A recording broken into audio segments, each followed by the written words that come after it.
Yeah, you can move. So he's like, I'm ready. Okay. So, peace and shalom, family. What's going on?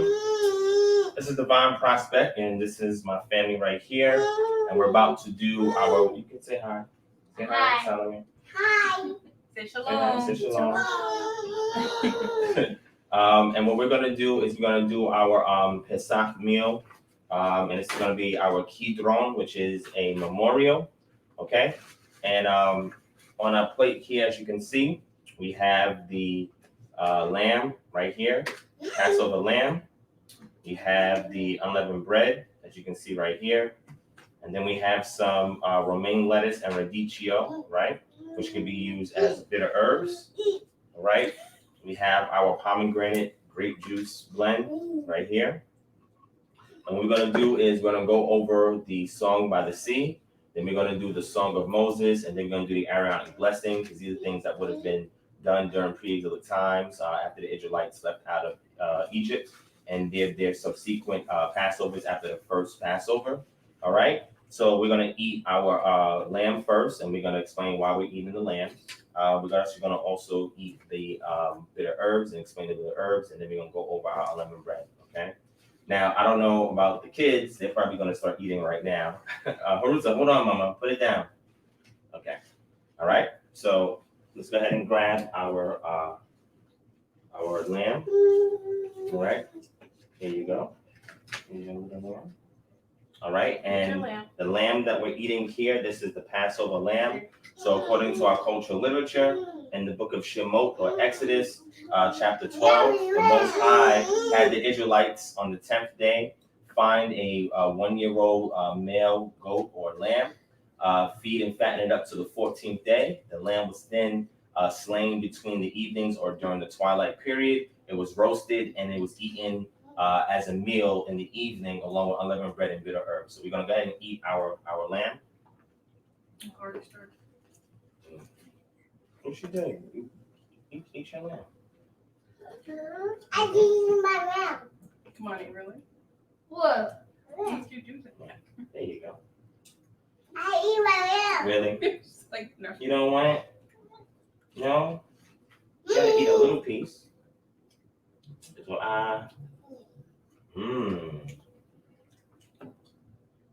No? Okay. Thank you.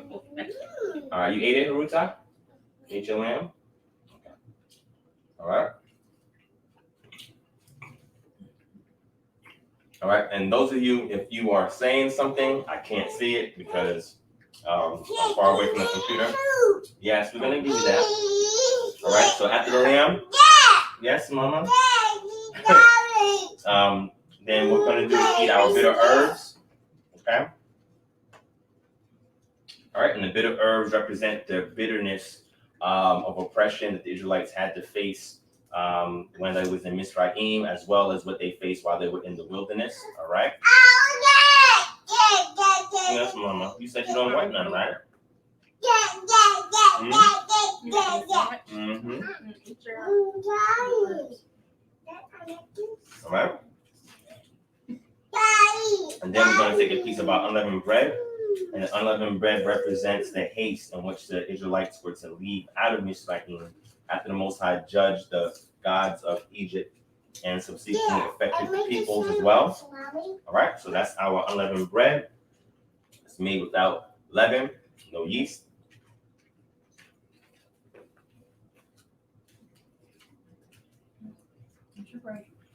Yes. Why are you looking at me then? Robert's making a sandwich. Good job.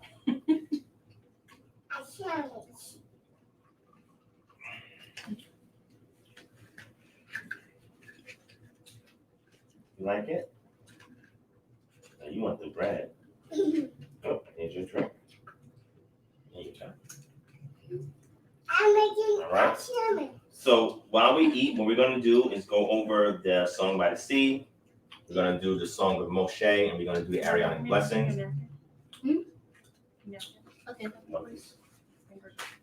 And then we're just going to have a brief discussion until we finish our meal about the forefathers.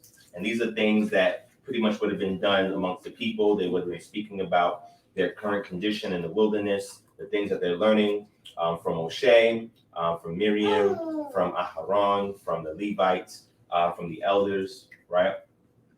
And they would have had organic conversations because they did not have a written Torah in front of them, right? So they wouldn't have been really doing any real recitals, right? That we find now in a lot of the cedars that are done today. Okay. Okay. All right. So who wants to go first? Me. What are you gonna do? Well, You wanna if you sing a song? can read, Me. hopefully by next year, you want to go too? Me. Read? Okay. She said read. Read. All right. So we're gonna do our Exodus 15, which would be our song by the sea. I'm making a sandwich. Mm-hmm. Good job. So, So you can go ahead. Start. Mhm. All right. Then Moshe and the people of Israel sang this song to Yah, saying, I will sing to Yah, for he has triumphed gloriously. The horse and his rider he has thrown into the sea. Most High is my strength and my song. He has become my salvation. This is my Elohim, and I will praise him. My father is Elohim, and I will exalt him. The Most High is a man of war, and Yah is his name. Pharaoh's chariots and his host he cast into the sea, and his chosen officers were sunk in the Red Sea. The floods covered them. They went down into the depths like a stone. Your right hand, O Yah, glorious in power. Your right hand, O Yah, shatters the enemy.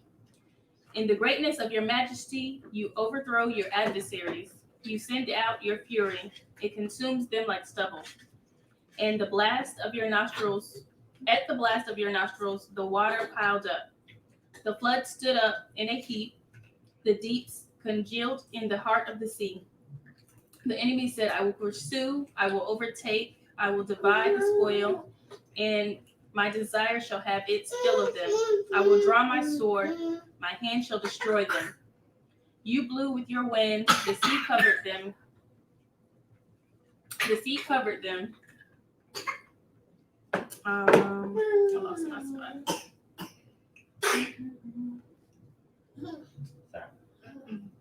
Okay. They sank like lead in the mighty waters. Who is like you, O Yah, among the Elohim? Who is like you, majestic in holiness, awesome in glorious deeds, doing wonders? You stretched out your hand, the earth swallowed them. You have led your steadfast love. You have led your steadfast love, the people whom you have redeemed. You have guided them by your strength to your holy abode. The peoples have heard, they tremble. Pangs have seized the inhabitants of Philistia. And the chiefs of Edom dismayed. Now the chiefs of Edom are dismayed. Trembling seizes the leaders of Moab, and the inhabitants of Canaan have melted away. Terror and dread fall upon them because of the greatness of your arm. They are still as stone. Till your people, O Yah, pass by, till the people pass by whom you have purchased. You will bring them in and plant them on your own mountain, the place, O Yah, which you have made for your abode, the sanctuary, O Yah, which your hands have established. The Most High will reign forever and ever. For when the horses of Pharaoh with his chariots and his horsemen went into the sea, Yah brought back the waters of the sea upon them. But the people of Israel walked on dry ground in the midst of the sea. Then Miriam, the prophetess, the sister of Aharon, took a tambourine in her hand, and all the women went out after her with tambourines and dancing. Awesome. Okay. So I'll go ahead and do Deuteronomy. Okay. 32. All right. So this is the Song of Moshe. Give ear, O heavens, and I will speak. Well, actually, give ear, O heavens, and I will speak, and let the earth hear the words of my mouth. May my teaching drop as the rain, my speech distill as the dew, like gentle rain upon the tender grass, and like showers upon the earth. For I will proclaim the name of Yod-Heh-Wav-Heh, ascribe greatness to Eloheh-Ka, the rock. His work is perfect, for all his ways are justice, a power of faithfulness and without iniquity. Just and upright is he. They have dealt corruptly with him. They are no longer his children because they are blemished. They are a crooked and twisted generation. Do you thus repay Yod-Heh-Wav-Heh, you foolish and senseless people? Is not he your father who created you, who made you and established you? Remember the days of old. Consider the years of many generations. Ask your father, and he will show you. Your elders, and they will tell you. When the Most High gave to the nations their inheritance, when he divided mankind, he fixed the borders of the people according to the number of the sons of powers. But Yod-Heh-Wav-Heh's portion is his people. Yaakov, his allotted inheritance. He found him in a desert land and in the highland wastes of the wilderness. He encircled him. He cared for him. He kept him as the apple of his eye, like an eagle that stirs up its nest, the fluttering over its young, spreading out its wings, catching them, bearing them up on its pinions. The Yod-Heh-Wav-Heh alone guided him. No foreign god was with him. He made him ride on the high places of the land, and he ate the produce of the field, and he suckled him with honey out of the rock, and oil out of the flinty rock, curd from the herd, milk from the flock, with fat of lambs, rams of Bashan, and goats, with the very finest of the wheat, and you drank foaming wine made from the blood of the grape. But Jeshurun grew fat and kicked. You grew fat, stout, and sleek. Then he forsook the power who made him and scoffed at the rock of his salvation. They stirred him to jealousy with strange powers. With abominations, they provoked him to anger. They sacrificed to Shedim that were no powers, to powers they have never known, to new powers they had come recently, whom your fathers have never dreaded.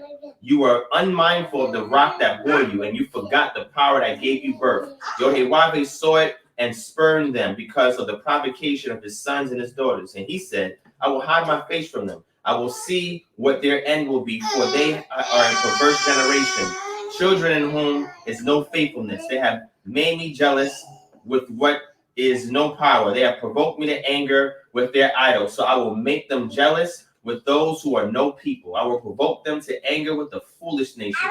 For fire is kindled by my anger, and it burns to the depths of Sheol, devours the earth and its increase, and sets on fire the foundation of the mountains. And I will heap disasters upon them. I will spend my arrows on them. Then shall be wasted with hunger and devoured by plague and poisonous pestilence. I will send the teeth of beasts against them, with the venom of things that crawl in the dust. Outdoors the sword will be wreathed, and indoors terror for young men and women alike, the nursing child and the man of gray hairs. I would have said, I will cut them to pieces. I will wipe them from human memory. Had I not feared provocation by the enemy, lest their adversaries should misunderstand, lest they should say, our hand is triumphant. It was not Yod-Heh-Wav-Heh who did all of this. For they are a nation void of counsel, and there is no understanding in them. If they were wise, they would understand this. They would discern their latter end. How could one have chased 1,000 and two have put 10,000 to flight unless their rock had sold them and Yod-Heh-Wav-Heh had given them up? For their rock is not as our rock. Our enemies are by themselves. For their vine comes from the vine of Sodom and from the fields of Gomorrah. Their grapes are grapes of poison. Their clusters are bitter. Their wine is the poison of serpents and the cruel venom of asps. It is not this laid up in store with me, sealed up in my treasures. Vengeance is mine and recompense for the time when their foot shall slip. For the day of their calamity is at hand, and their doom comes swiftly.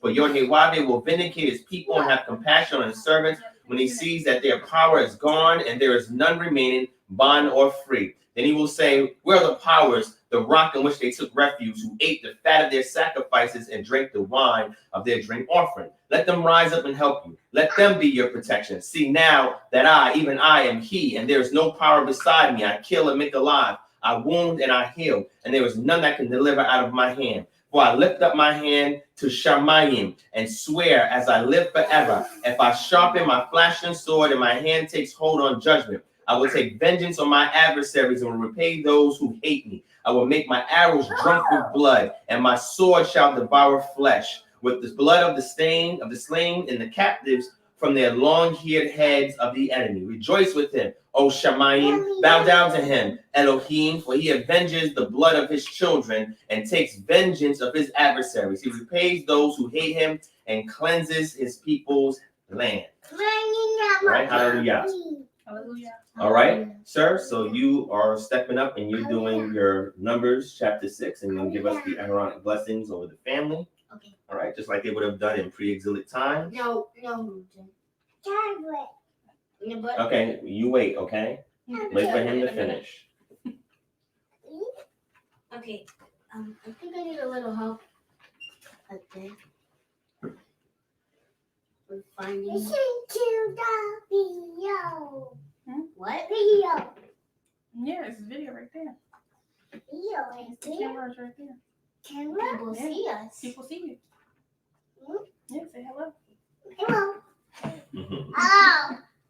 Wow. Say hi. Come on, say hi. No, right here. Right in front of us. Say hi. Hi. All right, so you're reading Numbers 6, 22 to 27. Ooh. Right there. It says Aaron's blessing. 22 to 27. Okay. 22, 27. Mhm. Yes. Good job. 22, Do you want me to say the Lord? Say Yohiwafe. Yehovah spoke to Moses, saying, "Speak to Aaron and his sons, saying, Thus you shall bless the people of Israel. You shall say to them, The Lord, Yehovah bless you and keep you. The Yehovah make his face shine upon you." Can you please stop? And That's shine okay. upon you Mhm. and be gracious to you. Yehovah lift up his Continents. countenance upon you, give you peace, And give you peace. So shall they put my name upon the people of Israel, and I will bless them. Correct. So that's important because it says, so shall they put my name upon the people of Israel. So this blessing is part of Yah's character towards the children of Israel. Okay? And it says, and I will bless them. So the patron deity is Yod-Heh-Wav-Eh or Yahoo or Yah that we worship. And when we do these blessings, this is a remembrance of him giving us provisions, protection, right, favor in the sight of our enemies, in the sight of our issues and consequences and circumstances and conditions. And because we have covenanted with him and our forefathers have done the same, now this blessing will be bestowed upon us.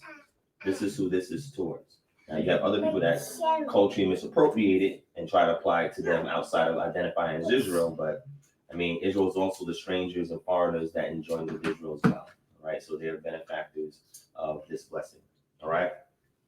All right, so with that, we just wanted to get our songs and our blessing out the way, because these are the things that would have been done during that time period. And then we're gonna finish up our meal now. I don't know what's up, little one. Why are you pulling our shirts? Yes, I'm right here.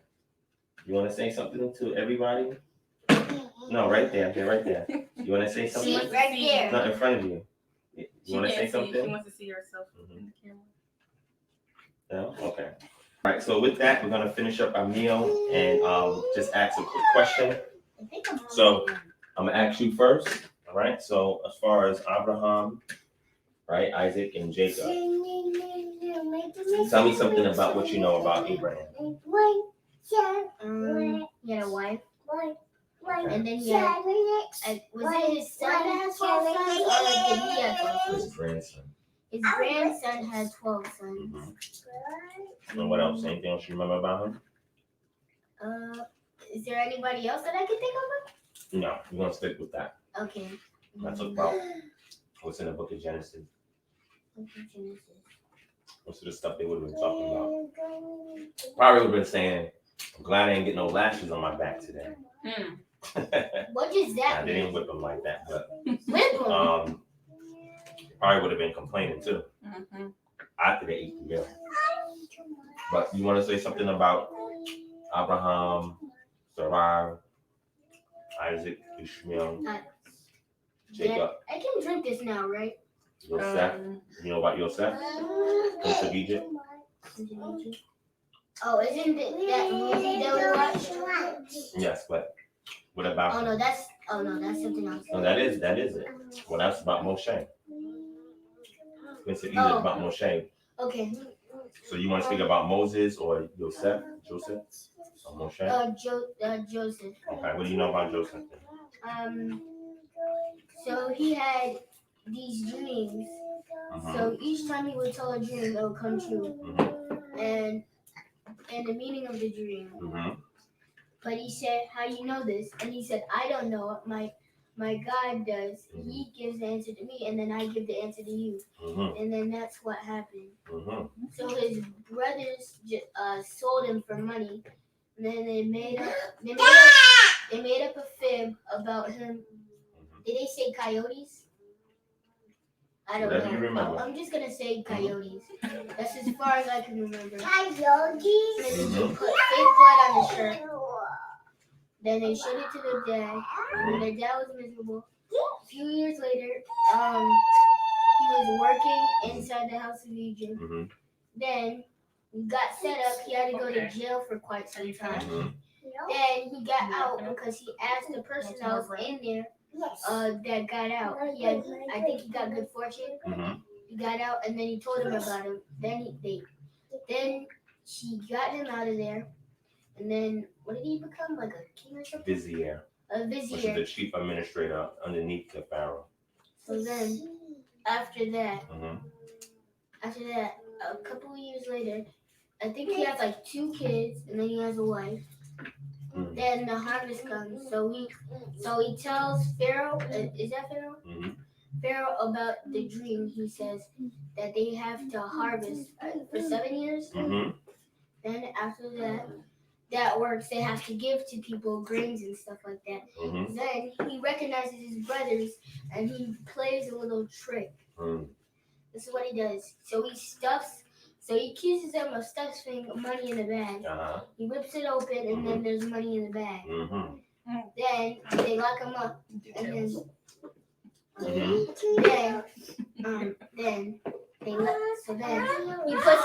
puts him in jail. No. So then he puts him in jail. And then he gets a little angry. Okay. So then the brothers say, "No, don't take him.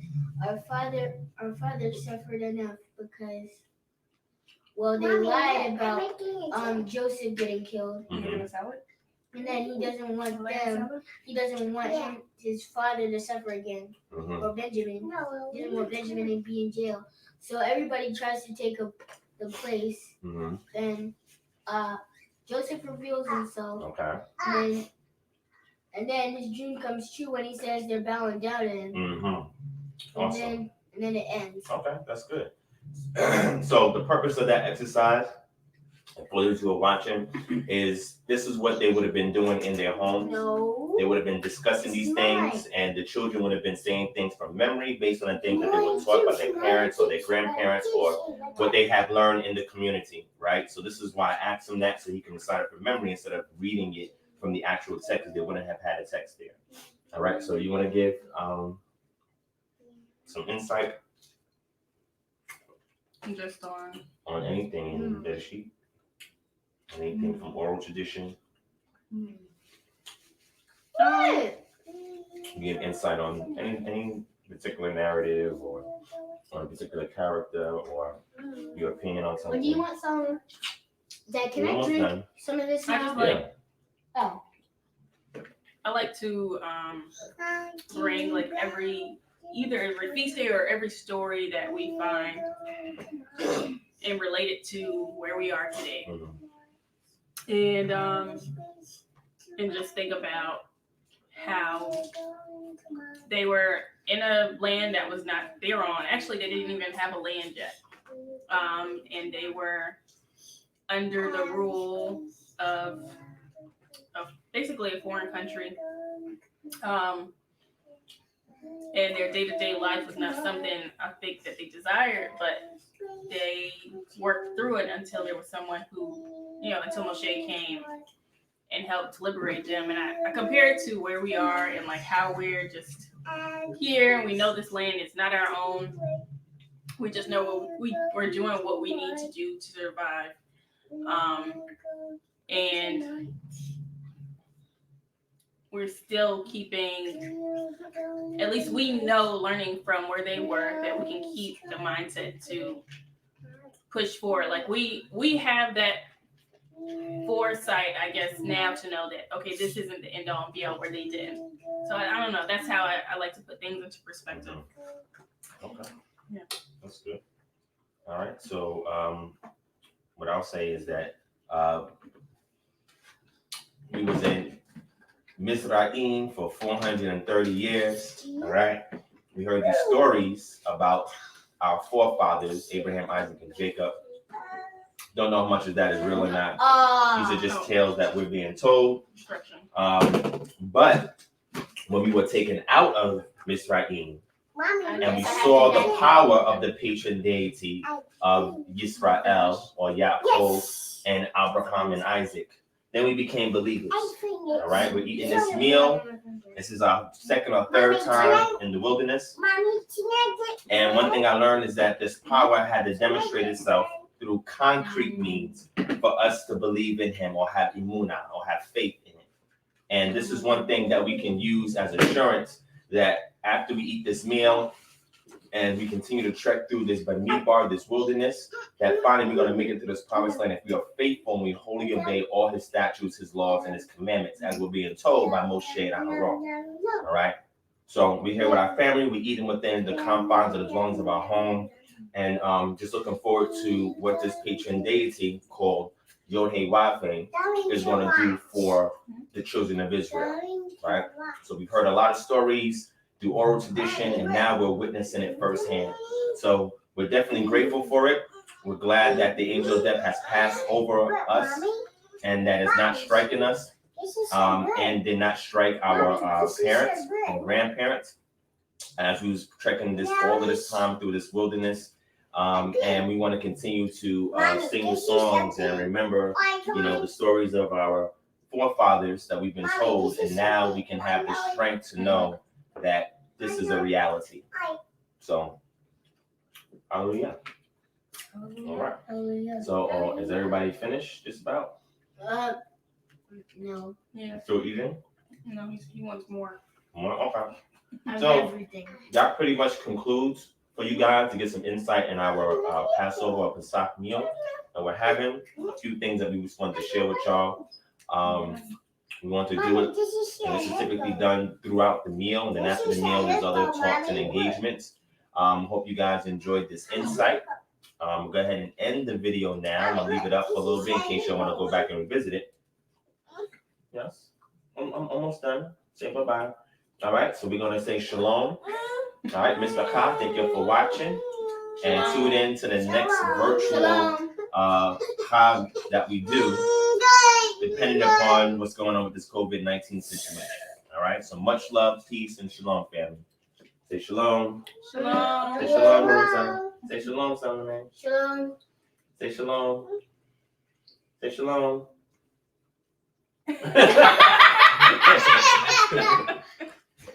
I'm so silly. Nice.